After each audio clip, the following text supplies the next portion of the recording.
সুপ্রিয় দর্শক, আমন্ত্রণ জানাচ্ছি বাংলা ভাষণের নিয়মিত আয়োজন সংবাদ পর্যালোচনা বিশ্লেষণের অনুষ্ঠান নিউজ অ্যান্ড ভিউজে। আপনাদের সঙ্গে আছে আমি ঈশান নাসুল্লাহ। দর্শক, এই অনুষ্ঠানে আমরা উল্লেখযোগ্য সংবাদ সহ সমসাময়িক নানা বিষয় নিয়ে পর্যালোচনা করে থাকি।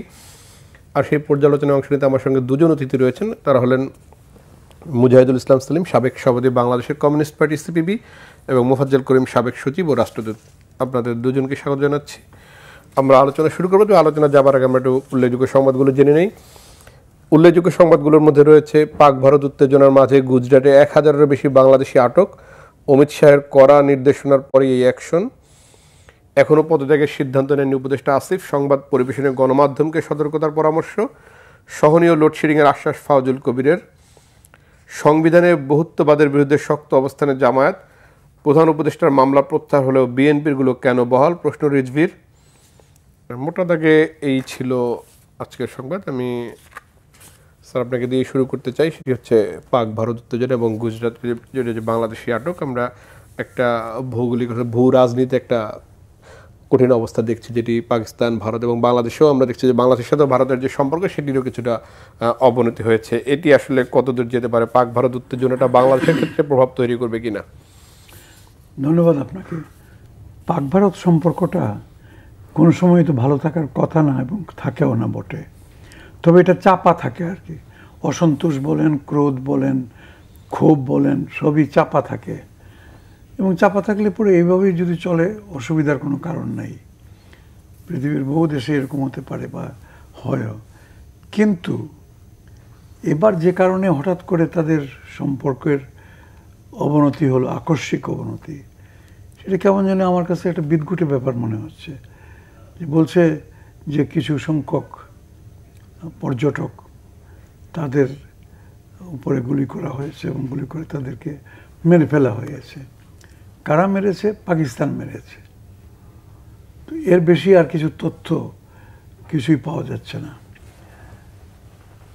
পাকিস্তানের যারা মেরেছে তারা কি সীমান্তরক্ষী বাহিনী, নাকি তারা ওখানকার রেগুলার ফোর্সের নিয়মিত যে সামরিক বাহিনী, তাদের সদস্য? কি কারণে ওখানে তারা গেছিল, এই সমস্ত কোনো কিছুই পরিষ্কার না আর কি। এদিকে যেহেতু গোলাগুলির ব্যাপার ঘটেছে, সেটা কাশ্মীরের যারা স্বাধীনতাকামী যোদ্ধা আছে তারা মারল না পাকিস্তানি মারল, সেটার দিকেই না করে সোজা কোনো খোঁজখবর না নিয়ে ইন্ডিয়া চট করে বলে দিল এটা পাকিস্তান মেরেছে, পাকিস্তানি লোকেরা মেরেছে। তাতেই স্বভাবতই পাকিস্তান দ্রুত এটা খুব রিয়্যাক্ট করেছে এবং করে তাদের পার্লামেন্টে তারা এটা আলোচনা করে এটাকে অস্বীকার করেছে এবং বলেছে এটা সম্পূর্ণ এদের বানোয়াট মানে ইত্যাদি। যদি তারপরে যদি থেমে যেত, একটা কথা ছিল, অ্যান্টোনিও গুতেরেস সাহেব, অর্থাৎ আমাদের জাতিসংঘের যে সেক্রেটারি জেনারেল সাহেব, উনি কিন্তু খুব দ্রুত ঘটনা ঘটার সঙ্গে সঙ্গেই, এবং যখন দুই পক্ষ থেকে যখন আবার হুমকি দামকি দেওয়া হচ্ছে, সঙ্গে সঙ্গে তিনি বলেছেন যে তোমরা একটু সংযত আচরণ করো, এই ব্যাপার নিয়ে সংযমের পরিচয় দাও, বাড়াবাড়ি করো না। কিন্তু মনে হচ্ছে না যে এটা কোনো পক্ষ এটাতে কোনো কান দিচ্ছে বলে। আমি ব্যক্তিগতভাবে মনে করি জিনিসটা আরও একটু জাতিসংঘের পক্ষ থেকে আরও সিরিয়াসলি নেওয়া উচিত, এবং জাতিসংঘের দূত বা কোনো মধ্যস্থতাকারী পাঠানো উচিত, যাতে দুই দেশের কর্তৃপক্ষের সঙ্গে আলাপ আলোচনা করে এটাকে প্রশমিত করা যায়। কেউ যদি এখানে যদি হস্তক্ষেপ না করে, দূরে থেকে শুধুমাত্র বলে দিলাম এটা করো না, ওইটা ইয়ে করো, সেই 2000 মাইল দূর থেকে, ওটাতে খুব একটা কাজ হবে বলে মনে হয় না। অতএব জাতিসংঘের আরেকটু সক্রিয় ভূমিকা পালন করা উচিত এবং দুই পক্ষের কাছে গিয়ে আলাপ আলোচনাটা জাতিসংঘের উদ্যোগে হওয়া উচিত। গুজরাটে বাংলাদেশিদের যে আটক করা হচ্ছে, গুজরাটে বাংলাদেশিদের আটক করা হচ্ছে, ও এটা আরেকটা ইয়ে। আপনি বা আমি বা আমরা বাংলাদেশে যারা বসবাস করি, আমরা সবাই বিস্মিত হয়ে গেছি। এরা গেল কবে, কেন গেল, কিভাবে গেল, আর এত লোক কেন? হ্যাঁ, যদি 10-15-20 জন বা 50 জন একটা যদি হতো, এনে কত 26,000 না 1,000-এর বেশি, মানে মানে বলা হচ্ছে যে 10-12-15,000-এর বেশি বেশি বাংলাদেশে যেমন যারা সব অবৈধভাবে আছেন। সেটাই। আর একটু ডিটেলস না জানলে পরে এরা কিভাবে গেল, কেমন করে গেল। ভারতের যে সীমান্তরক্ষী বাহিনী, তারা কি চোখ বন্ধ করেছিল? তারা কি দেখে নাই যখন এত লোকজন গেল? হ্যাঁ, বলতে পারে তারা যে এরা তো একসঙ্গে যায় নাই, একবারে যায় নাই, আস্তে আস্তে 2-4 জন 5 জন করে করে পালিয়ে গেছে। সেটাও তো বলবো আমি, 1-2 জনের একদিনে তো হয় না। তাহলে এত হাজার লোক যে গেল, নিশ্চয়ই কয়েকদিন লেগেছে। ভারতের এই কথাগুলো বিশ্বাসযোগ্য বলে ঠিক মনে হচ্ছে না। তবে হ্যাঁ, এরা যদি সত্যি বাংলাদেশ হয়ে থাকে, আর যদি তারা অবৈধ পথে যদি গিয়া থাকে, মানে কোনো ভিসা বা ইয়ে না, দৃশ্যত কোনো ভিসা বা কোনো বৈধ পথে তারা যায় নাই, তাহলে তো নিশ্চয়ই এটার একটা ইয়ে হওয়া উচিত। এখন বাংলাদেশের প্রতিক্রিয়াটা এখনও স্পষ্ট হয় নাই। বাংলাদেশ বিষয়টা এখনও কি ভূমিকা পালন করবে, কিভাবে এগোবে, সেই ভাবনা চিন্তা করছে। তবে বেশি দেরি করা উচিত না। পরে দেরি হলে পরে যত দেরি হবে ততই এটা প্রতীয়মান হবে যে এটা কুকড আপ, বানানো একটা ডিফেন্স বাংলাদেশ দিচ্ছে। এটা আসলে ব্যাপার তা নয়। আসলে এরা পালিয়ে গেছে বা যে করেও গেছে। তো এটাতে এমনিতে বর্তমান সময়টা তো ভালো যাচ্ছে না বাংলাদেশ আর ইন্ডিয়ার মধ্যে। এর মধ্যে যদি আবার এই ধরনের উপসর্গ যদি থাকে, তাহলে তো ভারত তো আর পেয়ে বসবে, এগুলাকে ইস্যু বানাবার চেষ্টা করবে। সেলিম ভাই, শেখ হাসিনা সরকারের পতনের পরে বাংলাদেশ ভারতের সম্পর্কে এক ধরনের টানাপোড়েন শুরু হয়েছে। এর মধ্যে গুজরাটে বাংলাদেশের আটক, সেটি একটি নতুন মাত্রাও যুক্ত করেছে। এর সঙ্গে এই সার্কের মধ্যে ভারতের যে অবস্থা, সেটি আসলে বন্ধুহীন রাষ্ট্রে পরিণত হচ্ছে কিনা, অন্যদিকে চীনের প্রভাবটিও বাড়ছে কিনা এই ভূ রাজনীতিতে। ধন্যবাদ। আমাদের এই দক্ষিণ এশিয়ায় খুবই তাৎপর্যপূর্ণ কতগুলো ঘটনা ঘটে চলেছে। ভারতের সঙ্গে সম্পর্কের বিষয়টা বহুদিন ধরেই একটা সেন্সিটিভ, খুবই স্পর্শকাতর বিষয় হিসেবে বিরাজ করে। সাধারণ মানুষের ভাবনাটা এরকম যে পুরানো কালে তারা দেখেছে যে হিন্দু জমিদার মুসলমান প্রজাদের উপর অত্যাচার করে। হিন্দুস্তান নামটা কিন্তু ভারত বলে না, হিন্দুস্তান, এবং হিন্দুস্তানের বিরুদ্ধে আওয়াজ তুলে দ্বিজাতিক তত্ত্বের ভিত্তিতে পাকিস্তান প্রতিষ্ঠা করলো। যদিও এই আশা নিয়ে পাকিস্তান করেছিল যে হিন্দু জমিদারদের অত্যাচার তো থাকবে না, কিন্তু হিন্দু জমিদার চেয়ে আরও বড় রকম অত্যাচার এখানে নেমে পড়লো। কেননা শ্রেণী শোষণের পাশাপাশি আবার জাতিগত শোষণ শুরু হয়ে গেল, এবং বাংলা ভাষার উপরে আক্রমণ, সংস্কৃতির উপরে আক্রমণ। অবশেষে তো আমরা জানি যে গণহত্যার মাধ্যমে তারা আমাকে দমন করার চেষ্টা করলো। আমরা তার বিরুদ্ধে প্রতিরোধ দাঁড় করিয়ে দেশমুক্ত করেছি। এখন যে জিনিসটা বুঝে উঠতে পারে না সবাই, সেটা হলো ভারতবর্ষ কোনো একক সত্তা নয়। ভারতবর্ষ শোষক আছে, শোষিত আছে। এখন শেখ হাসিনা 15 বছর রাজত্ব করেছে আওয়ামী লীগের। শেখ হাসিনার প্রত্যেকটা পদক্ষেপ যদি আইডেন্টিফাই করা হয় যে এটা হলো বাংলাদেশের কার্যকলাপ, সেটা তো সত্য নয়। কারণ 16 কোটি মানুষ তো এই শাসনটাকে পছন্দ করছে না, বৈরিতা একটা দ্বন্দ্বের ভেতর দিয়ে চলছে। আমাদের সবসময় পর্যালোচনা বিশ্লেষণ করতে হলে আমাদের এই জায়গাটা ভালো করে দেখতে হবে। ভারতের জনগণ আর আমাদের দেশের জনগণ, তাদের ভেতরে তো কোনো বিরোধ নেই, বরঞ্চ নিরক্ষরতা, অপুষ্টি, বেকারত্ব, সাম্প্রদায়িকতায় নানান রকম সমস্যায় জর্জরিত সবাই, অনুন্নয়ন, এবং সেটা থেকে বেরিয়ে আসতে হবে। এখন যেই ঘটনাটা আবার নতুন করে আবির্ভূত হয়েছে, এটা আমার বিবেচনায় খুবই বিপজ্জনক অবস্থা।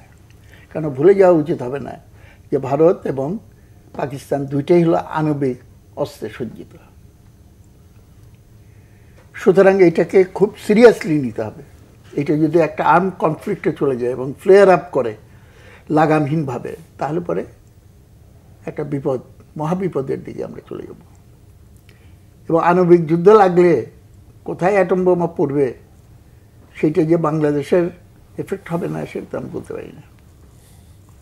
দ্বিতীয় কথা হলো, এই এরিয়াটা এখন বৈশ্বিক স্ট্র্যাটেজিক ফাইটের একটা অংশ হয়ে গেছে।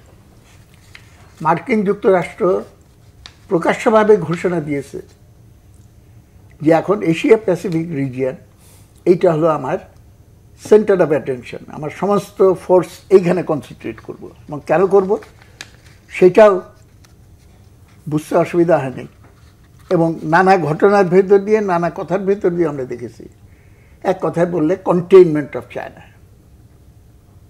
কারণ ইতিমধ্যে প্রত্যেকটা জাতির বা দেশের তার তো অগ্রগতির একটা নিজস্ব ডাইনামিক্স থাকে।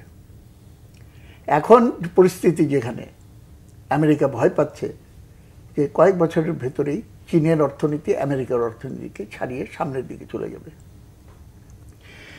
ওর জন্য চীনের বিরুদ্ধে একটা তীব্র অর্থনৈতিক যুদ্ধ পরিচালনা করার পরিকল্পনা নিয়ে নেমেছে বলে আমার মনে হয় প্রেসিডেন্ট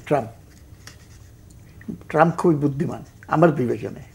তিনি বুঝেছেন যে ইউরোপে গণতন্ত্র রক্ষা করার জন্য আমি এনার্জি এবং রিসোর্স দিব, এশিয়ায়, দক্ষিণ এশিয়ায় এটা করার জন্য করব, তা আমার অত I can't have the luxury, এই বিলাসিতা করার সুযোগ নেই, আমি নিজে ভিক্ষা চাই না কুত্তা সামলাও, এরকম একটা অবস্থা। এবং সেইটা কম্পেনসেট করার জন্য তার ইকোনমি কম্পারেটিভলি চীনের থেকে অতখানি অগ্রসর হচ্ছে না, এবং 2 দিন পরে চীন এটাকে নিয়ে নেবে। এটাকে কম্পেনসেট করার জন্য মাসেল ফোর্স সে প্রয়োগ করা শুরু করেছে এবং এটা বাড়বে।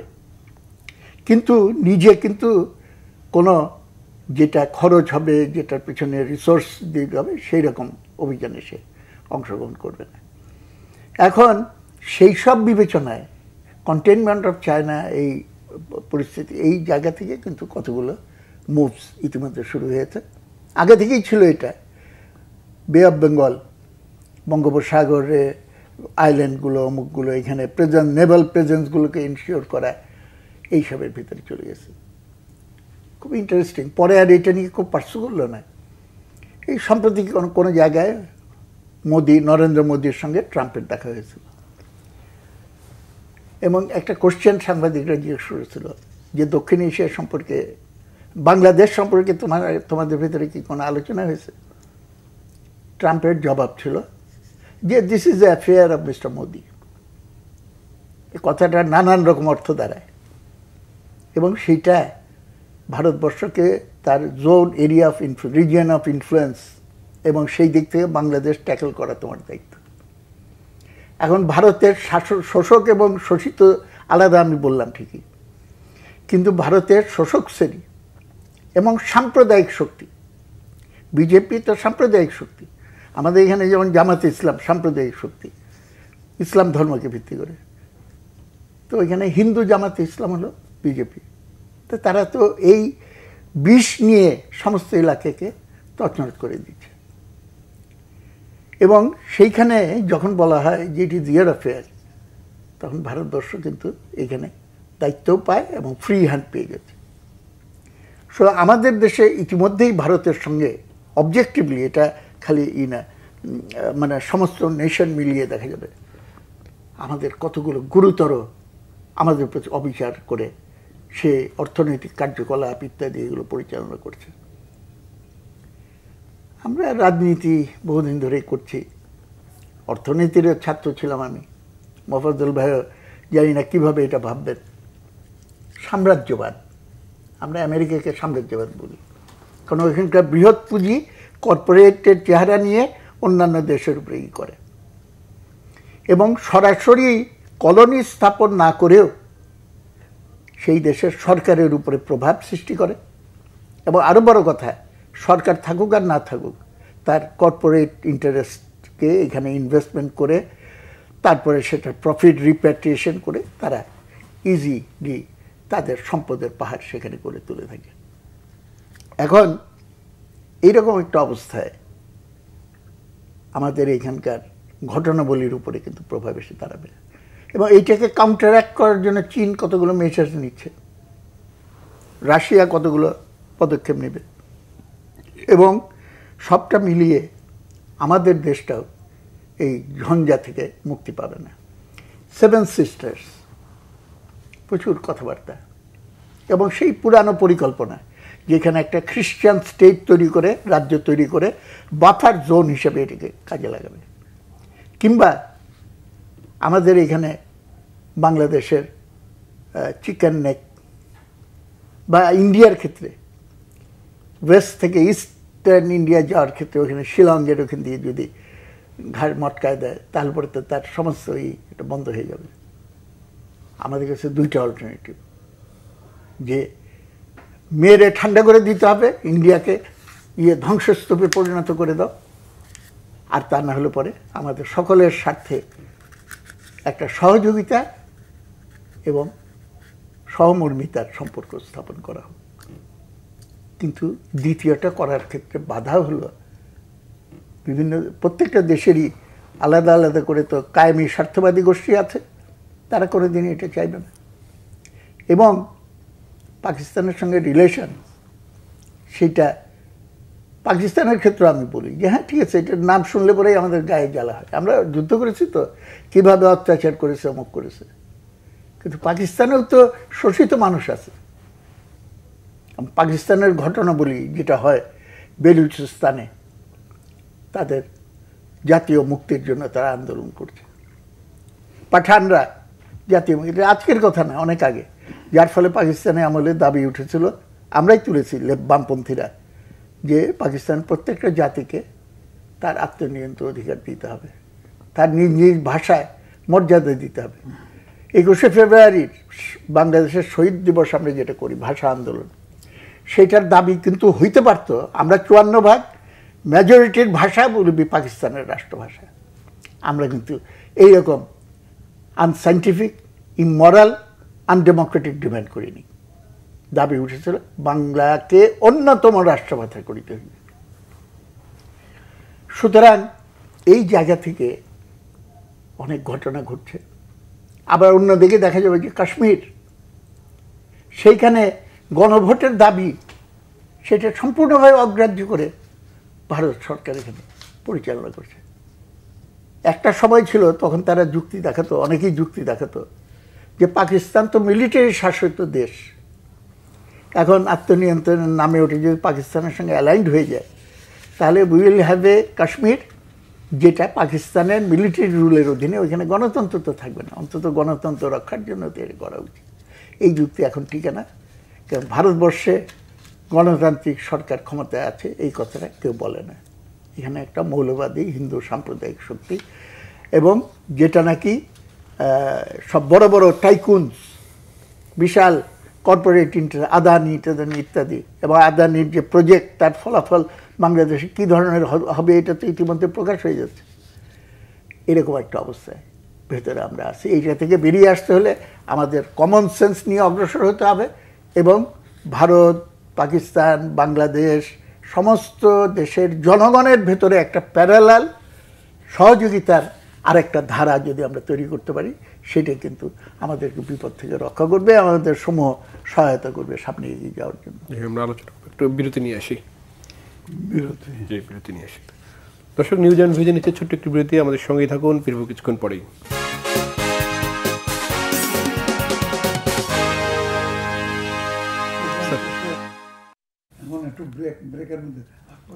দর্শক, বিরতিবার আবারও স্বাগত জানাচ্ছি নিউজ অ্যান্ড ভিউজে। আমরা সমসাময়িক নানা বিষয় নিয়ে আলোচনা করি। স্যার, আমি আপনার কাছে ফিরতে চাই, যেটি সেলিম ভাই বলেছিলেন, বৈশ্বিক স্ট্র্যাটেজিক লড়াইয়ের অংশ হচ্ছে এই ভৌগোলিক অংশটি, অর্থাৎ সাউথ এশিয়া। আমি যদি একটু সাম্প্রতিক সময় দেখি যে চীনের সাথে বাংলাদেশের সম্পর্ক, অন্যদিকে ভারতের সাথে বাংলাদেশের সম্পর্ক, একটির অবনতি হয়েছে, আরেকটির দিন দিন উন্নতি হচ্ছে, এবং চীন বাংলাদেশের অর্থনীতির পাশাপাশি এখন রাজনীতিতেও সম্পর্ক উন্নয়নের চেষ্টা করছে। সমস্ত রাজনৈতিক দলগুলোর সাথে সে একে একে আলোচনা করছে, রাজনৈতিক দলগুলোকে দাওয়াতও দিচ্ছে। এটি আসলে নতুন মেরুকরণ কিনা? নতুন মেরুকরণের আগে আমি বলতে চাই যেটা, যে এই যে আপনি বললেন বাংলাদেশের দ্বিপাক্ষিক সম্পর্ক এই দুটো দেশের মধ্যে, একটা সম্পর্ক কিন্তু এটা স্বাভাবিকভাবে আমি বলবো অগ্রসর হচ্ছে, যেটা চীনের সঙ্গে, যেটা এটার মধ্যে অস্বাভাবিকত্ব কিছু নেই। ব্যবসা বাণিজ্য, উন্নতি, উন্নয়নের, অবকাঠামোগত উন্নয়নের যে সম্পর্ক ইত্যাদি কেমন। কিন্তু অন্যটা যেটা সম্পর্ক, যেটা অবনতি হচ্ছে, সেটা কিন্তু কারণ রয়েছে কি জন্যে, যে বড় বড় ইস্যুগুলো সেই তিস্তাই বলুন আর বর্ডার কিলিং বলুন, এগুলো। আর সম্প্রতিকালে যেটা সবচেয়ে বড় চক্ষুশূল হয়ে দাঁড়িয়েছে সেটা হচ্ছে বাংলাদেশ যাকে ফেসিস্ট বলছে এবং সারা বিশ্ব মোটামুটি কনভিন্সড, কেউ এটা প্রতিবাদ কারোর কাছ থেকে শোনা যায়নি।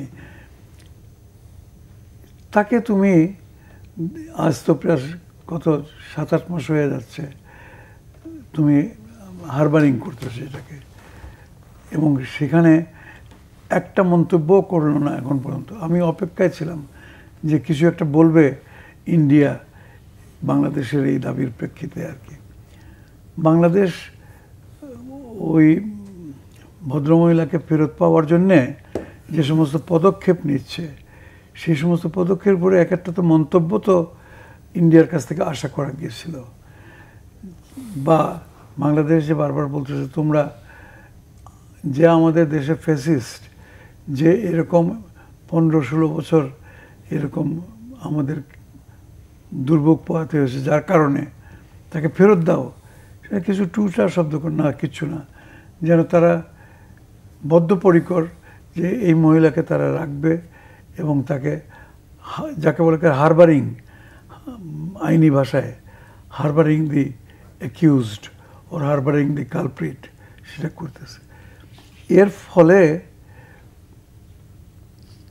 বাংলাদেশের সঙ্গে ভারতের যে সমস্ত স্ট্যান্ডিং ইস্যুগুলো, যেগুলো নিয়ে বাংলাদেশের সঙ্গে আমাদের বৈরী মোটামুটি মাঝামাঝিই চাড়া দিয়ে উঠে, এটা আরও খারাপ হয়ে যাচ্ছে। এতদিনের সেই তিস্তার পানি বন্টন বলুন কিংবা বর্ডারে মানুষ মারাই বলুন, ইকোনমিক সাইডে যদি বলেন সেখানে যে আমাদের ডিসপ্যারিটি, ইকোনমিক ডিসপ্যারিটি, সেগুলো সব কিছুই চলছিল মোটামুটি, একটা আলাপ আলোচনাও হচ্ছিল। এর মাঝখানে এসে আমি বলবো ইন্ডিয়াই এই একটা নতুন একটা ইস্যু, যে ইস্যুটা বাংলাদেশের দলমত নির্বিশেষে কেউই ভালো চোখে দেখছে না। কেন বাবা, আমরা যদি কোনো ভুল বলে থাকি এই মহিলা সম্বন্ধে, ঠিক আছে, উনি আসুক, এসে সেটা আমাদের সঙ্গে ফেস করুক। আমরা তো এমন না যে তাকে তোমরা হ্যান্ড ওভার করার সঙ্গে সঙ্গে করে খোদা না খাস্তা এয়ারপোর্টে গুলি করে শেষ করে দেবো, তা তো না। সে আসবে, তার বিরুদ্ধে মামলা হয়েছে ওই ইয়েতে, ট্রাইব্যুনালে, আন্তর্জাতিক ট্রাইব্যুনালে মামলা হয়েছে, ফেস করুক।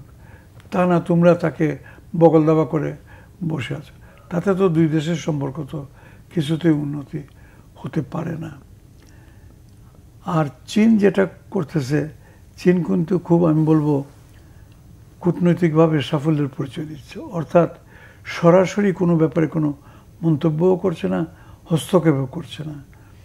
হ্যাঁ, অর্থনৈতিক উন্নয়নের জন্যে, সাহায্য সহযোগিতার জন্য যেটুকু করা দরকার সেটা আগেও চলেছে, এখনও চলছে, ভবিষ্যতেও চলতে থাকবে, এটাতে আপত্তির কিছু নেই। চীন হচ্ছে, অর্থাৎ নীরবে সম্পর্ক উন্নয়নের চেষ্টা করছে চীন, বা সম্পর্ক উন্নয়নের চেয়ে বড় কথা সম্পর্ক গড়ে তোলার চেষ্টা করতেছে। আর এর মধ্যে দিয়ে নিশ্চয়ই অচিরেই দেখবো আমরা যে তাদের সাফল্য দেখা যাচ্ছে। আমাদের বিভিন্ন প্রজেক্টে আরও ইতিমধ্যেই তো চীনের বেশ ভালো ভালো প্রজেক্টে আমরা সাহায্য সহায়তা পাচ্ছি, এরপরে তো আরও হবে। তো সেখানে আমার ব্যক্তিগত হচ্ছে যথাশীঘ্র সম্ভব বাংলাদেশের আরেকটু কূটনৈতিক প্রচেষ্টা জোরদার করতে হবে। ইন্ডিয়ার সঙ্গে সম্পর্কটা, ইন্ডিয়ার সঙ্গে সম্পর্ক খারাপ হোক এটা আমরাও চাই না। আমরা কেন, আমাদের কী স্বার্থ আছে? এই সম্পর্কটা এখন খারাপ হয়ে পড়েছে। তো তাই যদি হয় তাহলে পরে বাংলাদেশের পক্ষ থেকেও আরেকটু কূটনৈতিক প্রচেষ্টার তো অনেক ডালপালা আছে। শুধু যে বাইলেটারালি দ্বিপাক্ষিকভাবে যে খালি কথাবার্তা তা তো নয়, কত রকমের চ্যানেল আছে, আপনার আন্তর্জাতিক চ্যানেল আছে। এই সমস্ত মাধ্যমে আমি ব্যক্তিগতভাবে বিশ্বাস করি প্রতিবেশীর সঙ্গে সম্পর্ক সবসময় যে কোনো পরিস্থিতিতে ভালো রাখা উচিত। তা না হলে পরে এটা উভয় প্রতিবেশীর জন্য ক্ষতিকারক। তো সেটা আশা করি বাংলাদেশ সরকার অনুধাবন করতে পারছেন। সেলভি, শেখ হাসিনার পতনের পরে ভারত বাংলাদেশের যে সম্পর্ক, সেটির সুযোগ নিয়ে অর্থনৈতিক ও অবকাঠামোগত যে সম্পর্ক চীনের সাথে বাংলাদেশের রয়েছে, সেটির জায়গায় রাজনৈতিক গণ্ডিত চীন একটি প্রভাব বা এক ধরনের সম্পর্ক তৈরি করছে কিনা নতুন করে? আমার মনে হয় যে এই প্রশ্নটা জবাব দিতে হলে দ্য ইন্ট্রিকেসিস অফ দ্য রিলেশনস, এবং এখন যারা রাষ্ট্র ক্ষমতায় আছে অন্তর্বর্তীকালীন সরকার, তাদের উদ্দেশ্য বিধেয় এই সব কিছু নিয়ে আপনাকে বিশ্লেষণ করতে হবে, তা নাহলে এটা বুঝতে পারবেন না। একটা শ্রমজীবী জনগণের নির্বাচিত গণতান্ত্রিক সরকার থাকলে পরে যেই দৃষ্টিভঙ্গি থেকে রিলেশনসটাকে ডিল করবে, একটা অন্তর্বর্তীকালীন সরকারের সম্ভাবনা উচিত নয়, কেননা তার পপুলার ম্যান্ডেটের উপরে দাঁড়িয়ে করতে হবে। যদিও গণ অভ্যুত্থান এইটা একটা বিশাল ব্যাপার, যখন সমস্ত জনগণ অংশগ্রহণ করে একচেটিয়াভাবে রায় দিয়ে দিয়েছে। এখন দেখেন ছোটোখাটো বিষয়, ডিপ্লোম্যাটিক মুভ যখন করবেন, you will be faced with the question. Dalai লামাকে যখন ইন্ডিয়া আশ্রয় দেয়, এই going against the interest of China, তোমরা তো আপত্তি করো না, তখন তো বলো যে হ্যাঁ আরও বেশি তাকে সসম্মানে এখানে রাখা উচিত। তাহলে ওইখানে একরকম করবে, এইখানে আরেক রকম করছে কেন? এইখান থেকে শুরু করে ইন্ডিয়া বলবে যে আমার জাতীয় নিরাপত্তার জন্য ওই চিকেন নেক যেটা এখানে জলপাইগুড়িতে, যাতে আশেপাশে যদি চীন কোনো সাহায্যের প্রজেক্ট নিয়ে আসে, তো এটা তো আমার সিকিউরিটিকে হ্যাম্পার করবে। সুতরাং এটা বেশ একটা জটিল বিষয়। আসলে ব্যাপার হলো, আমার মনে হয় যে জিনিসটাকে উপলব্ধির ভেতরে আনতে হলে আমাদেরকে যে শাসক শ্রেণী সে কি চায় আর জনগণ কি চায়, এইটার ভেতরে ডিফারেন্সিয়েট করতে হবে। শেখ হাসিনার স্বার্থ বাংলাদেশের আপামর জনগণের স্বার্থের পরিপন্থী। নরেন্দ্র মোদীর সরকারের স্বার্থ ভারতের আপামর জনগণের পরিপন্থী। তো নরেন্দ্র মোদী যদি ভারতের আপামর জনগণের প্রতি ভালোবাসা না থাকে, তাহলে বাংলাদেশের জনগণের প্রতি সে ভালোবাসা দেখাবে কেন? একই অ্যাটিটিউড থেকে সে চলবে। এবং ইকোনমিক্সে আপনি দেখবেন একবার যখন আপনি একটা ইয়ের ভেতর পড়ে যান, তাহলে things will drag you into that. আপনার অজান্তে ওটা টেনে নিয়ে চলে যাবে। ভারতবর্ষে এখন বড় বড় মনোপলি ক্যাপিটাল দাঁড়িয়ে গেছে, এবং they are capable of competing with international transnational companies, corporate interest. অনেকে অবশ্য বলেন, এবং আমি এটাকে উড়িয়ে দিতে পারি না, ইন্ডিয়ার রাষ্ট্রের চরিত্র ইম্পেরিয়ালিস্ট চরিত্র।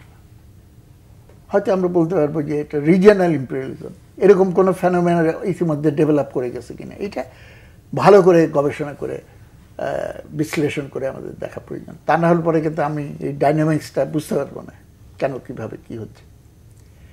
যদি ভারতবর্ষে একটা সেকুলার ডেমোক্রেটিক রেজিম থাকতো, এবং লেফট না হলেও লেফট অফ সেন্টার একটা পজিশন নিয়ে চলতো, তাহলে পরে ভারতবর্ষ সম্পর্কে, বাংলাদেশ সম্পর্কে তারা যে অ্যাটিটিউড নিত, সেটা কিন্তু হতো না।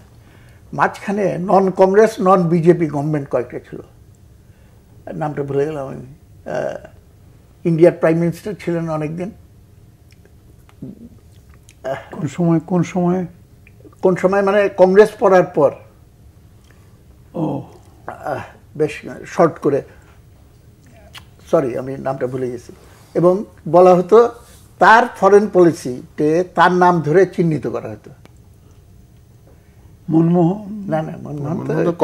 মনমোহনের যেখানে জ্যোতি বসুকে বলা হয়েছিল যে আপনি প্রাইম মিনিস্টার হন, তখন সিপিএম এটাকে রিজেক্ট করলো। তখন আরে আচ্ছা যাই হোক, সরি। তো এইটা বাদে ওই সময় একটা অপরচুনিটি গেছে, সেই অপরচুনিটিটাকে আমরা পুরোপুরি, তখন সার্ক শক্তিশালী হলো এবং কোঅপারেশনের জায়গাগুলো আলোচনা হওয়া শুরু করলো, একটা বড় ডিবেট চলে আসলো, বাইল্যাটারাল রিলেশনস আমি স্যারকে ভেতরে ঢুকতে দেবো কি দেবো না। এবং এই পয়েন্টেই কিন্তু ডিফারেন্স দাঁড়িয়ে গেল, যে এই ইস্যুস আনলে পরে তো একটা রিজিওনাল কোঅপারেশনের ফোরাম আমরা টিকায় রাখতে পারবো না। এই রকমের ভেতর দিয়ে আমরা চলছি। কিন্তু দেখেন, গোটা বিশ্বে যেটাকে বলে ইন্টারডিপেন্ডেন্ট ইকোনমি দাঁড়িয়ে গেছে। কোনো দেশ আরেকটা দেশকে বাদ দিয়ে চলতে পারতেছে না, ইন্টারডিপেন্ডেন্ট। দূরবর্তী দেশের সঙ্গে ইন্টারডিপেন্ডেন্সের তুলনায় নিকট প্রতিবেশী এটা অনেক গভীর হবে।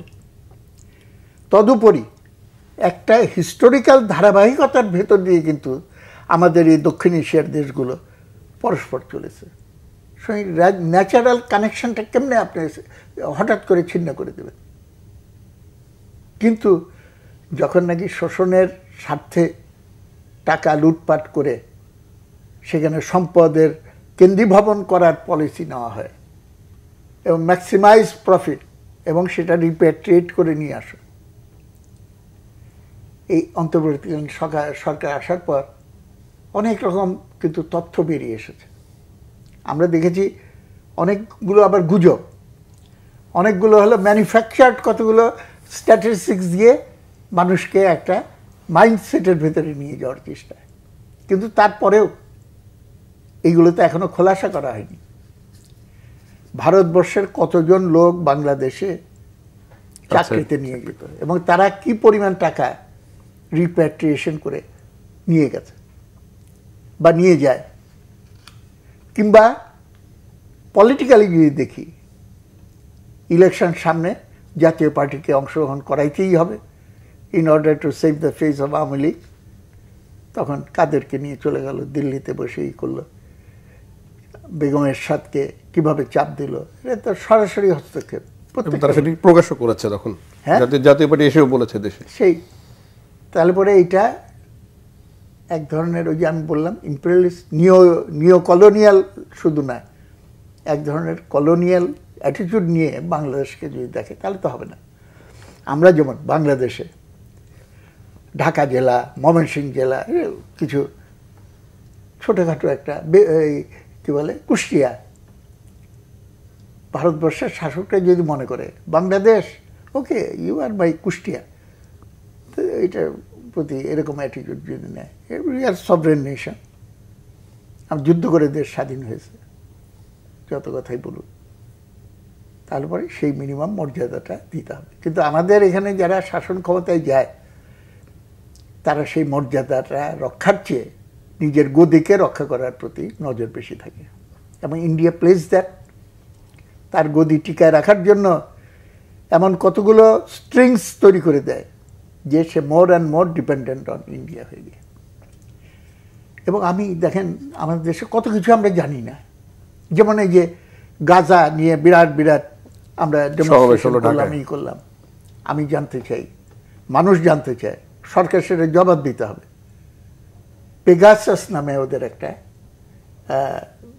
আছে, প্রতিষ্ঠান আছে, which collects information and process করে সেটা আবার দেয়, ইসরায়েল দ্বারা পরিচালিত। এইটা বাংলাদেশে কেন আনা হলো?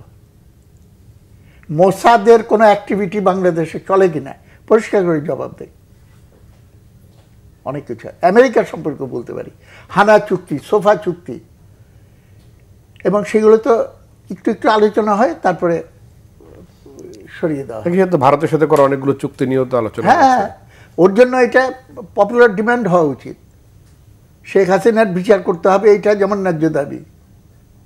সঙ্গে সঙ্গে এটা ভিন্ন ধরনের একটা যে ন্যায্য দাবি হলো সমস্ত বিদেশের সঙ্গে স্বাক্ষরিত সমস্ত চুক্তি ওপেনলি করতে হবে, ওপেন ডিক্লারেশন দিতে হবে। তাহলে পরে পিপুলের control over the affairs of the state সেটা হয়ে যাবে। আর তা না হলে পরে একটা সুপ্রা স্টেট সরকার এবং রাষ্ট্রযন্ত্র পরিচালনা করার জন্য আপনাকে আমাকে হয়তো নিয়োজিত করে রাখছে, কিন্তু আসল কলকাঠি আরেক জায়গায় রাখা হচ্ছে। এইটা খুব কেয়ারফুলি হ্যান্ডেল করতে হবে যদি আমরা ডেমোক্রেটিক রুল এবং স্টেবল ডেমোক্রেটিক রুল আমরা এই দেশে করতে চাই। সংস্কার কমিশনের রিপোর্টগুলো নিয়ে ঐক্যমত্য কমিশনের সঙ্গে রাজনৈতিক দলগুলো আলোচনা চলছে। জামাত ইসলামের সাথে আলোচনা হয়েছে এবং সেখানে জামাত ইসলাম সংবিধানের বহুত্ববাদের বিরুদ্ধে অবস্থান নিয়েছে এবং তারা সেটি চায় না বলেছে। একই সঙ্গে তারা দ্বিকক্ষবিষ্ট সরকারি ব্যবস্থা এবং স্বাগত জানিয়েছে এবং দুবারের বেশি প্রধানমন্ত্রী থাকা যাবেন এটিতেও স্বাগত জানিয়েছে। অর্থাৎ ঐক্যমত্য কমিশনের এই জায়গাটিতে রাজনৈতিক সংস্কারগুলো কতটা হবে বা রাষ্ট্রীয় সংস্কারগুলো কতটা সামনের দিকে যাবে বলে আপনার কাছে মনে হয় পর্যন্ত যে বৈঠকগুলো হয়েছে? আমি একটা ব্যাপারে আমি নিশ্চয়ই সন্তোষ প্রকাশ করব যে ডায়ালগ এটা শুরু হয়েছে। যদি অন্তর্বর্তী সরকার যদি রাজনৈতিক দলগুলোকে তোমরা থাকো তোমাদের জায়গায়, তোমরা আন্দোলন করবার যা করার করো, আমরা আমাদের মতো করে দেশ পরিচালনা করব, তাহলে কিন্তু একটা ভয়াবহ পরিণতির দিকে যেত। তা না করে এই যে একটা জাতীয় ঐকমত্যর একটা ফোরাম করা হয়েছে এবং সেই ফোরামের উপরে দায়িত্ব দেওয়া হয়েছে যেটা বলতে প্রফেসর আলী রিয়াজ এবং প্রধান উপদেষ্টা প্রধান আলী রিয়াজ করছে না এটা। তো যাই হোক, এটাকে দিয়ে তারপরে প্রত্যেকটা বড় বড় দলগুলোকে সুযোগ দেওয়া হয়েছে তাদের বক্তব্য তুলে ধরার জন্য। এটা আমি মনে করি এটা আস্তে আস্তে এটা আরও পরিণতির দিকে যাবে এবং এটা খুব প্রয়োজন ছিল। এটা বর্তমান অন্তর্বর্তীকালীন সরকার এটা অনুধাবন করতে পেরেছে এবং এই ডায়ালগটা এই শুরু হয়েছে। এখন যার যা বক্তব্য সেটা আসবে, কিন্তু এখানে যে সবাই যে একই বক্তব্য ন্যাচারালি সেটা তো আসবে না। বিভিন্ন বক্তব্যগুলো তারপরে সেগুলোকে কোলেক্ট করে এরপরে এখান থেকে একটা যদি কোনো কনসেনসাস হয় ভালো কথা, না হওয়ার সম্ভাবনাই বেশি। জামাত যা বলবে, বিএনপিও যে তাই বলবে তা তো মনে হয় না, বা জাতীয় পার্টিও আছে, অন্যান্য ছোট ছোট দল আছে। তো এখন শুরু হয়েছে। নাও ইম্পর্টেন্ট কোশ্চেন ইজ, শুরু তো হয়েছে বটে এবং তার ইতিমধ্যেই দেখা গেছে যে সরকারের সঙ্গে কিছু কিছু মতানৈক্য দেখা যাচ্ছে। এগুলার রিজলভ করে, এগুলার সমাধান করে আসল লক্ষ্য যেটা নির্বাচন, এবং আমি ব্যক্তিগতভাবে নির্বাচনটা যত দ্রুত সম্ভব করে দেওয়ার পক্ষপাতী। আর সেটাতে অবশ্যই রাজনৈতিক দলগুলোরই ভূমিকা সবচেয়ে গুরুত্বপূর্ণ, সরকারের ইয়েতে পরিচালনায় গুরুত্বপূর্ণ। তবে আরেকটা দিকের দিকে আমি একটু দৃষ্টি ফেরাতে চাই সকলের, সেটা হচ্ছে কারণ নির্বাচন আমি আমার চাকরি জীবনে বহু নির্বাচন করেছি। 70-এর নির্বাচনের তো ছিলামই, রিটার্নিং অফিসার ছিলাম 70-এর নির্বাচনে। তার আগে পাকিস্তানি আমলেও নির্বাচনে কাজ করেছি, প্রিসাইডিং অফিসার টফিসার। সেখানে সবচেয়ে আমার মতে আর কি ইম্পর্টেন্ট রোল হচ্ছে bureaucracy and law and order, মানে ল এনফোর্সিং এজেন্সি। সাদামাটা কথায় পুলিশ এবং ম্যাজিস্ট্রেসি। আরও সাদামাটা কথায় যদি একটা সুন্দর নির্বাচন চান তাহলে অবশ্যই প্রত্যেকটা রাজনৈতিক দল যারা অংশগ্রহণ করবে তারা তাদের দৃঢ় প্রত্যয় ব্যক্ত করতে হবে যে আমরা সুষ্ঠু, অংশগ্রহণমূলক, সুন্দর নির্বাচন চাই। করলো, কিন্তু নির্বাচনটা পরিচালনা করবে কে? সেটা হচ্ছে দেশের প্রশাসন। সেই প্রশাসনকে আপনি কাজে লাগাতে হবে সঠিকভাবে। আর প্রশাসনের উচিত হবে অতীতে যা হয়েছে হয়েছে, ওই অতীতের আমাদের কোনো দোষ নাই, আমাদেরকে টেলিফোন করে এটা করতে বলা হয়েছে, এমপি সাহেব এটা করতে বলেছেন, ওইখান থেকে অমুক মন্ত্রী এটা বলেছেন, প্রধানমন্ত্রীর কার্যালয় থেকে এই নির্দেশ, এগুলা সমস্ত ভুলে যান। এগুলা যারা করেছিল তারা কেউই খুব আরামে নাই, হয় জেলের ভিতরে আছে নাহলে দেশ ছেড়ে পালিয়েছে।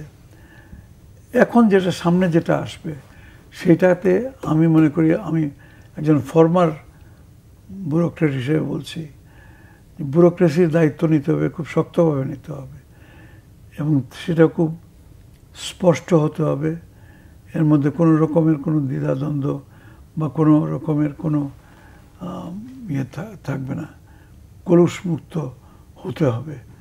এটার জন্য সরকার কি করছেন এখন পর্যন্ত আমরা জানি না, কিন্তু জানি না কি জন্যে, কারণ সরকার নিজেই জানে না যে কবে নির্বাচন দিবে, ডিসেম্বর না জুন, জুন না ডিসেম্বর না মাঝামাঝি, নো।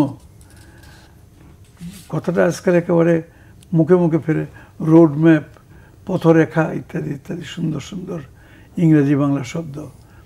যেটাই করুন না কেন, আসল কথা হচ্ছে ডিক্লেয়ার যে আমি 2026 সালের জুন মাসে করতে চাই বা জুলাই মাসে করতে চাই, নির্দিষ্ট তারিখ ঘোষণা করা বা একটা নির্দিষ্ট তারিখ করে।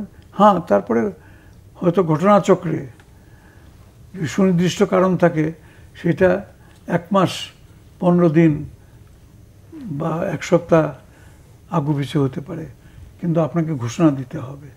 তা নাহলে নানা রকমের, যেটা ইংরেজিতে বলে কাইট ফ্লাইং, অনেক রকমের কাইট ফ্লাইং শুরু হবে। কি ব্যাপার, এদের কি মতলবটা কি? তো I wish this government well, তাদের শুভকামনা করি। কারণ এখন পর্যন্ত অন্তত এই সরকারের যিনি কর্ণধার, তার সম্বন্ধে যে আন্তর্জাতিক তার যে একটা পরিচিতি এবং তার যে সুনাম রয়েছে, সেটা অক্ষত আছে। আশা করি সেটা থাকবেও বটে। সাধারণ মানুষের কিন্তু আমার ধারণা এদের উপরে যথেষ্ট আস্থা আছে। এই আস্থাটা যাতে ক্ষুণ্ণ না হয়, এর জন্যেই কতগুলো পদক্ষেপ তাদেরকে নিতে হবে। বলে দিন যে না, আমরা কোনো রকমের কোনো ওই সরকারি দল সৃষ্টি করব না, আমাদের নিয়ত খারাপ না, আমরা মঈন আহমদ নই, আমরা অমুক নই তমুক নই, আমরা এসছি আমার দেশকে বাঁচানোর জন্যে। এবং এখানে কিন্তু মোটামুটি পুরা পাসমার্ক ভালো নম্বরই সরকার পেয়েছে। গত 8 মাসের মধ্যে অন্তত কোনো রকমের গোলযুক্ত সৃষ্টি হয় নাই রাজনৈতিক গোলযোগ, এবং রাজনৈতিক দলগুলোকে এখন আস্তে আস্তে লাইনে নিয়ে আসে, তারপরে বাকি কার্যক্রমটা চালানো উচিত। সেলিম ভাই, এই একাধিক কমিশন গঠন, সংস্কার প্রতিবেদন 200, 300, 500, 600 পৃষ্ঠার উপরে সংস্কার প্রতিবেদন, সেগুলো নিয়ে ঐক্যমত কমিশনের সঙ্গে আলোচনার কি আসলে অন্তর্বর্তীকালীন সরকারের সময় ক্ষেপণ না একটি আসলে কাঙ্ক্ষিত লক্ষ্যে পৌঁছানোর একটা চেষ্টা? দেখুন, সংস্কার আগে না নির্বাচন আগে, বিরাট ডিবেট। আমার নিজের মত হলো, এবং আমাদের পার্টি হলো সংস্কারের পক্ষে। নট অনলি কসমেটিক সংস্কার, আমরা কিন্তু মৌলিক বিপ্লবী সংস্কার, অর্থনৈতিক ব্যবস্থা থেকে শুরু করে সমস্ত কিছু। যেহেতু আমরা খুব গুরুত্ব দেই সংস্কারকে এবং সেটাকে শক্তভাবে টিকায় রাখতে চাই, এবং টিকায় রাখার পথ আমি জানি প্রধান অবলম্বন হলো জনগণের ভূমিকা এবং অংশগ্রহণ, এবং তাদের মতামত এবং চিন্তাভাবনা সম্মতির ভিত্তিতেই সংস্কার করলে পরে সেই সংস্কার টিকে থাকবে। বালুর উপরে আপনি গাছ রোপণ করলে গাছ হবে না। আমি একটু লক্ষণ দেখছি যে যারা এই কথা বলে যে নির্বাচন চাওয়ার ফলে তারা সংস্কার চায় না, উল্টা অভিযোগটা হলো কারেক্ট। যারা নির্বাচন না করে আগেই সংস্কার করে ফেলতে চায়, তারা সংস্কারটা আসলে মিন করে না। তা নাহলে এখানে এইটা তো যুক্তি খণ্ডন করার কোনো উপায় নেই। একটা কথা বলে যে আমরা না থাকলে তার কোনো সংস্কার হবে না। যারা এই কথা বলে, আমি সবই নিয়ে বলতে চাই, তারা জনগণের উপরে বিশ্বাস রাখে না। জনগণের ভোটাধিকার যদি নিশ্চিত করা হয় এবং অবাধ নিরপেক্ষ নির্বাচন যদি নিশ্চিত করা হয়, জনগণের সিদ্ধান্ত সঠিক হতে বাধ্য। আপনি যতই মনে করেন আপনার সঙ্গে ডিফারেন্স হতে পারে, কিন্তু জনগণকে এই দায়িত্বটা দেওয়া উচিত। যার ফলে সন্দেহটা দাঁড়ায় যে সংস্কারের কথাটা বলা হচ্ছে একটা অজুহাত হিসেবে। এইটা ভুলে গেলে চলবে না যে এই সরকার একটা বিপ্লবী সরকার না, এই সরকার একটা রেগুলার গভর্নমেন্টও না। নামই দেওয়া হয়েছে অন্তর্বর্তীকালীন সরকার। অন্তর্বর্তী শব্দটার অর্থ কি? এইখান থেকে এইখানে, এই দুইটার মাঝখানে ব্রিজটা তৈরি করবে। এই সরকারের দায়িত্ব কি? যত তাড়াতাড়ি ওখানে যেতে পারে সে চেষ্টা করবে, সম্ভাব্য। তার মানে উঠলো ইরেসপন্সিবল ওয়েতে দায়িত্ব ছেড়ে দিল তা না, রেসপন্সিবল ওয়েতে করতে হবে। এবং day to day affairs of the state এইটা প্রতি নজর রেখে, এবং ভেরি ভাইটাল ইলেকশন যাতে অবাধ নিরপেক্ষ হয় সেইটার প্রয়োজনে যেটুক সংস্কার সেইটুক করতে হবে, সিম্পল ব্যাপার। কিন্তু সেই পরিস্থিতি দেখছেন কিনা, যেটি স্যার বললেন যে আমি দেখছি প্রশাসনিক এবং আমলাতান্ত্রিক যে জটিলতাগুলো রয়েছে। আচ্ছা, আরেকটা পয়েন্ট আমি বলে নিই, তা নাহলে এটা বোঝা যাবে না। জাতীয় ঐক্যমত, এটা একটা মানে ইউটোপিয়ান একটা সিচুয়েশন করা হচ্ছে একটা শ্রেণী বিভক্ত সমাজে। কিংবা আমি অত দূর গেলাম না, যেখানে বহুমতকে আমি অ্যালাউ করছি, আর যদি আমি করি একটা ডিক্রি জারি করে যে এই চিন্তার বাইরে কেউ কোনো চিন্তা করতে পারবে না, সেটা তো ইম্পসিবল। তাহলে আমাদের ওয়ান পার্টি সিস্টেম করতে হয়, সেটা তো আমরা করবো না। আমরা ডেমোক্রেটিক, বহু প্লুরালিস্টিক ডেমোক্রেটিক করতে চাই। জামাতে ইসলামের পক্ষ থেকে বলা হয়েছে ইনক্লুসিভনেসের বিরুদ্ধে। এটা কেন বললো, কি অর্থে বললো আমরা সকলেই বুঝি। বহুত্ববাদ তারা কেন বলছে? বহুত্ববাদকে তারা সমর্থন করবে না। তার মানে এক আল্লাহ, এক কোরআন, এক নিয়মে আমাকে মানে তোমার চলতে হবে। এটা তো কোনো ডেমোক্রেসির কথা হলো। That can B A opinion. তো এটা মানুষের কাছে নেওয়া হোক। এখন আমার সঙ্গে চলে ঢাকা শহরে যত গ্রাফিটি, সব গ্রাফিটিতে লেখা আছে স্বাধীনতা এনেছি, সংস্কার আনবো। এবং এই গণ অভ্যুত্থানের মূলই তো ইনক্লুসিভ ছিল। হ্যাঁ, এবং সেখানে ছবিতে মন্দির, মসজিদ, গির্জা, প্যাগোডা, ধর্ম যার যার, রাষ্ট্র সবার। দিস আর দ্য আইডিয়াস, যেটা লালিত হয় এই জেন জি বলা হচ্ছে, নিউ জেনারেশন। তো জেন জি বলে আমি ক্লেম করলাম যে জেন জি এইটা মনে করে, এটা বললে তো হবে না। আমরা তো নিয়ে চোখে দেখেছি, এবং ইট উইল অ্যাসার্ট ইটসেলফ। এই শক্তিটা অ্যাসার্ট করবে। দুর্ভাগ্য যে তারা জুলাই অগাস্টে যে রাজপথে নেমেছিল, এইটাকে কন্টিনিউ করার জন্য নেতৃত্বের পক্ষ থেকে উদ্যোগটা সেইভাবে নেওয়া হয়নি। এবং এটা আমরা মুক্তিযুদ্ধের পরেও এই ভুল করেছিলাম। তাজউদ্দিন সাহেব বলেছিলেন যে আমি মিলিশিয়া ক্যাম্প করব, দেশ চালাবে এখন মুক্তিযোদ্ধারা। আমরা বলেছিলাম হ্যাঁ, রেভলিউশনারি গভর্নমেন্ট করেন, এবং ডিসি হবে, এসপি হবে, অমুক হবে, ব্যাংকের হবে, সব মুক্তিযোদ্ধার ভেতর থেকে হবে। That would have created a new situation. কিন্তু বঙ্গবন্ধু এসে বললেন যে না, পার্লামেন্টারি সিস্টেমে চলে যাব আমি। উনি প্রেসিডেন্টশিপ ছেড়ে পার্লামেন্টারি ব্যবস্থায় চলে গেলেন, এবং তারপরে ঘটনা বলি আমরা। কিন্তু স্যার যেটি বলছিলেন যে সেই নির্বাচনের জন্য যে প্রস্তুতি, অর্থাৎ প্রশাসনিক সংস্কার বা অন্য যে সংস্কার, সেগুলো আসলে দেখতে পাচ্ছেন কিনা মোটা দাগে? না, আমি মনে করি যে এতদিন টাইম লাগার তো কথা না। আমার ইতিহাস থেকে আমি দিচ্ছি, উদাহরণ দিচ্ছি। এরশাদের পতনের পর আমরা 3 জোট মিলে উইদিন 24 আওয়ার্স, আমি তো এখানে বসে সব কথাবার্তা চালাচ্ছি, within 24 hours we decided on Shahabuddin সাহেব, তার নামটা আমরা করলাম, এবং উনি দায়িত্ব নিলেন। 3 মাসের ভেতরে ইলেকশন দিয়ে দিলেন। এবং সংস্কার কি করতে হবে, প্রফেসর রহমান সমান আমার টিচার, ডাইরেক্ট টিচার, তার নেতৃত্বে একটা টাস্ক ফোর্স ছিল, এবং টাস্ক ফোর্সের 14টা বিষয়ের উপরে এখনও 4 ভলিউমে এটা এখনও প্রিন্টেড আছে, আমার বাসায় এখানে আছে, অনেকের কাছে আছে। This is what should have been done. এবং কিভাবে অবাধ নিরপেক্ষ নির্বাচন করা যায়, সেই জন্য যদি কিছু আইনগত সংস্কার করতে হয় সেটা অবশ্যই করতে হবে। কিন্তু আইনগত ছাড়াও তো অবাধ নিরপেক্ষ নির্বাচনের জন্য আরও কতগুলো ব্যবস্থা করা সম্ভব। আমি দেখছি এইসব দিকে যদি টোটাল অ্যাটেনশন এই গভর্নমেন্ট দিয়ে, প্রায়োরিটি ঠিক করতে হবে তো।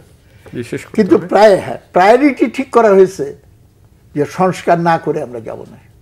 যেমন শেখ হাসিনা বলতো উন্নয়নের স্বার্থে আমাকে চিরদিন ক্ষমতায় থাকতে হবে, বারবার দরকার শেখ হাসিনার সরকার, এই সুর করে স্লোগান দেওয়া হতো। এখন যদি আবার খালি শেখ হাসিনার সরকারের বদলে বলা হয় সংস্কারকামী সরকার, তাহলে তো এটা হবে না, আনইলেক্টেড সংস্কারের সরকার। জি, আলোচনা মুজাহিদুল ইসলাম সেলিম এবং মোফাজ্জল করিম, আপনাদের দুজনকে অসংখ্য ধন্যবাদ। দর্শক, নিউজ অ্যান্ড ভিউজ থেকে আজকের মতো বিদায় নিচ্ছি। ভালো থাকবেন, সুস্থ থাকবেন, শুভরাত্রি।